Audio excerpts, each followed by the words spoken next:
Test में marks कम आ रहे हैं तो ये प्रीलिम्स स्किप कर दे क्या, अगले साल अच्छे से पढ़ के अटेम्प्ट दे देते हैं क्या? बिल्कुल नहीं।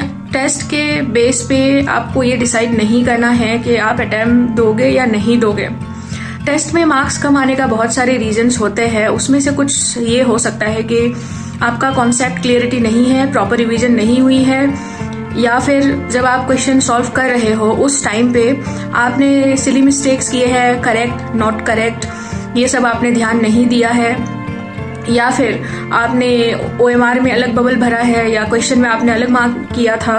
तो ऐसे बहुत सारे रीजंस हो सकते हैं। या 50-50 पे आप अटक गए हो, 50-50 पे आने के बाद आपका जो अटेम्प्ट रहा वो सही नहीं है, या फिर आपको डर लगा, आप क्वेश्चन को पढ़ नहीं पाए, समझ नहीं पाए, रिकॉल नहीं कर पाए। तो आप एनालिसिस कीजिए किस वजह से आपका टेस्ट में मार्क्स कम आ रहा है, और टेस्ट के वजह से आप ये अटेम्प्ट स्किप मत कीजिए, क्योंकि UPSC वाले टेस्ट सीरीज से क्वेश्चन नहीं बना रहे हैं, या फिर उन्होंने ऐसा आपको नहीं बोला है कि ये बुक वो बुक, ये नोट्स वो नोट्स नहीं पढ़ोगे तो एग्जाम नहीं निकलेगा।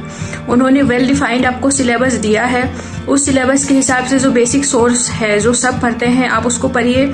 स्टैटिक पे कमांड बनाइए और करंट अफेयर्स पे देखिए क्या क्या आ रहा है, क्योंकि आजकल स्टैटिक के साथ करंट अफेयर्स को मिक्स करके क्वेश्चन पूछते हैं। फिर भी स्टैटिक अगर आपका कॉन्सेप्ट अगर आपका क्लियर है तो आपको कोई भी नहीं रोक सकता, और बार बार रिवीजन कीजिए, क्योंकि कई बार ऐसा होता है ये था क्या, वो आंसर वो था क्या, ऐसा था क्या, वैसा था क्या, ये नहीं था, ये 1 था, ये 2 था, ये लेजिस्लेटिव था या एग्जीक्यूटिव था।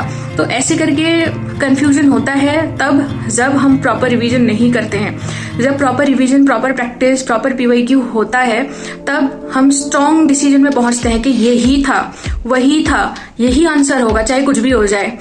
तो इसीलिए आप स्टैटिक को मजबूत कीजिए, टेस्ट के हिसाब से अपना अटेम्प्ट बर्बाद मत कीजिए।